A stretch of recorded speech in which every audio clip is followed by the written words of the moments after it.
ஓம் சத்குருவே சரணம். வாத்தியார் மகராஜ்க்கு ஜெய். இந்த கால ரகசிய பதிவேட்டில் நம்ம பார்க்கக்கூடிய ஒரு விஷயம் குருவர்களால் நவ அம்ச கால சக்திகள் அப்படின்ற ஒரு விசேஷமான கால சக்திகளை பற்றின ஒரு விஷயம்தான் அது.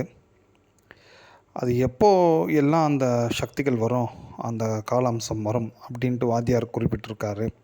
பார்த்துட்டிங்கன்னா அந்த மகம் கூடும் நவமி, எப்பொல்லாம் மகம் நட்சத்திரமோ நவமி திதியும் சேர்ந்து வரும்பொழுது இந்த நவ அம்ச கால சக்திகள் அபரிமிதமாக பூமியில் பெருகி இருக்கும்.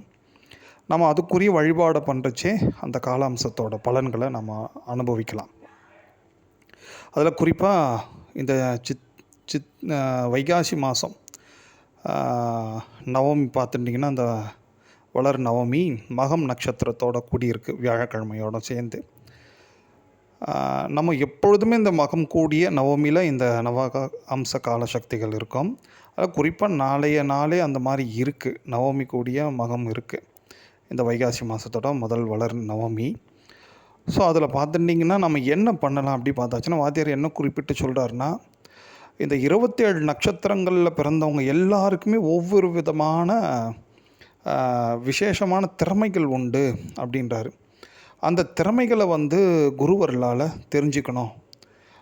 ஏதாவது பெரியவங்க மூலிமா கூட தெரிஞ்சுக்கலாம், இல்லைனா ஏதேனும் உத்தமமான ஜோதிட நல்லா அறிஞ்சவங்கக்கிட்ட கூட தெரிஞ்சுக்கலாம் வச்சுங்களேன். குறிப்பாக ஒவ்வொரு விஷயங்கள் ஒன்றுங்க. இந்த தர்ம கர்ம மோக்ஷம் காமம் மோக்ஷம்ன்ட்டு இருக்கும் பாருங்களேன், இந்த காலபுருஷ தத்துவப்படி. அது மாதிரி ஒவ்வொரு ராசியில் பிறந்தவங்க அந்தந்த சில ஒரு உதாரணத்துக்கு இப்போ சொல்கிறேன்னா, இப்போது மிதுனம் ராசி எடுத்துங்களேன். இந்த மிதுனம், அப்புறம் இந்த காற்று ராசியாக இருக்கக்கூடிய துலாம், கும்பம், இவங்கெல்லாம் ஒரு விஷயத்தை நல்ல முறையில் நல்லா ரொம்ப விசேஷமாக ஸ்ப்ரெட் பண்ணுவாங்க. ஈவன் இவங்கெல்லாம் மார்க்கெட்டிங்கில் இருந்தாங்கன்னா அதீதமான வளர்ச்சி உண்டு. அதே மாதிரி தான் ஒவ்வொரு அந்த ராசிகளுக்கும் ஒவ்வொரு விதமான விசேஷ சக்தி உடையவங்களாக தான் இருப்பாங்க. அதெல்லாம் கூட நம்ம தெரிஞ்சுக்கணும். அதெல்லாம் தெரிஞ்சுக்கிறதுக்கு இந்த மாதிரியான காலங்களில் நம்ம பண்ணக்கூடிய பூஜா பலன்கள் நிச்சயமாக உதவும். ப்ளஸ் அந்த சக்தியை நம்ம மேம்படுத்தி கொள்ளலாம். நம்மளோட இயற்கையாக நம்மளோட நட்சத்திரத்துக்கு என்ன விதமான சக்திகள் உண்டு அப்படி தெரிஞ்சுட்டு அந்த சக்திகள் நம்ம மேம்படுத்தி கொள்ளும் பொழுது நம்ம வாழ்க்கையில் எல்லாமே நமக்கு பெரும்பாலும் எதுவுமே தடையாக இருக்காது. நமக்கு எது ஈஸியாக வருமோ அதை செய்யும் போது ரொம்ப சிறப்பாகவே செய்யலாம். ஸோ அதனால் அதை பார்த்துங்க. இந்த நவமி கூடிய மகம் வேலையில், ஏன்னா பொதுவாகவே நவமி திதியை வாத்தியார் இன்னொரு விஷயத்தையும் சொல்லி குறிப்பிட்றாரு. என்னென்னா, பலவிதமான காரிய சித்திகள் தரக்கூடிய, ஏன்னா சீதாராமச்சந்திரமூர்த்தியோட விசேஷமான அவதார திதி இல்லையா அது நவமி. ஸோ அதனால் அது விசேஷமான காரிய சித்தி நிறைய இருக்கக்கூடிய ஒரு திதியில் நவமியே ஒன்றுன்றாரு. மகம் நட்சத்திரத்தில் அவதார மூர்த்திகளாக இருக்கக்கூடியவங்க தான், தோன்றிய மூர்த்திகள் தான் இந்த ஜெகதீஸ்வரர், ஜெகதாம்பிகா, உலகநாயகி, இவங்க எல்லாருமே. ஸோ இந்த நாளில் நவமி திதியும் மகமும் கூடிய வேலையில் இந்த மாதிரி ஜெகதீஸ்வரர், ஜெகதாம்பிகா அப்படின்ட்டு இருக்கக்கூடிய உலகநாயகி அப்படி இருக்கக்கூடிய தெய்வங்களை போய் நம்ம வழிபாடு பண்ணுறது.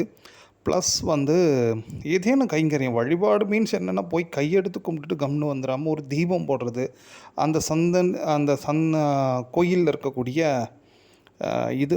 குப்பைகளெல்லாம் எடுக்கிறது, முடிஞ்சால் சந்தனம் அரைச்சி கொடுக்கறது உத்தமந்தான். அது எல்லாராலையும் முடியுமா தெரியல. பட் இந்த மாதிரி சின்ன சின்ன கைங்கரியங்கள் ஏதேனும் ஒரு அந்த தெய்வத்துக்கு பண்ணுறது, இதன் மூலிமா நிச்சயமாக இந்த நவ அம்ச கால சக்திகளோட அனுகிரகத்தை நாம் பெற்றுக்கொள்ளலாம்.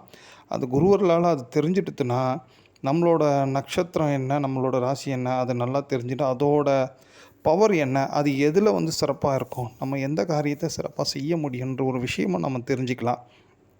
அப்படி தெரிஞ்சுட்டோன்னா நம்ம அந்த லைஃப்பில் ரொம்ப ஸ்மூத்தாக அழகாக வாழ்கிறதுக்கு பழகிக்கலாம். ஏன்னா நமக்கு விதிக்கப்பட்ட ஒன்றோ நம்ம செய்யக்கூடிய ஒன்றுமா அப்படி இருக்கும் பொழுதே நமக்கு அதுவே ஒரு பெரிய போராட்டம் தானே பொதுவாக.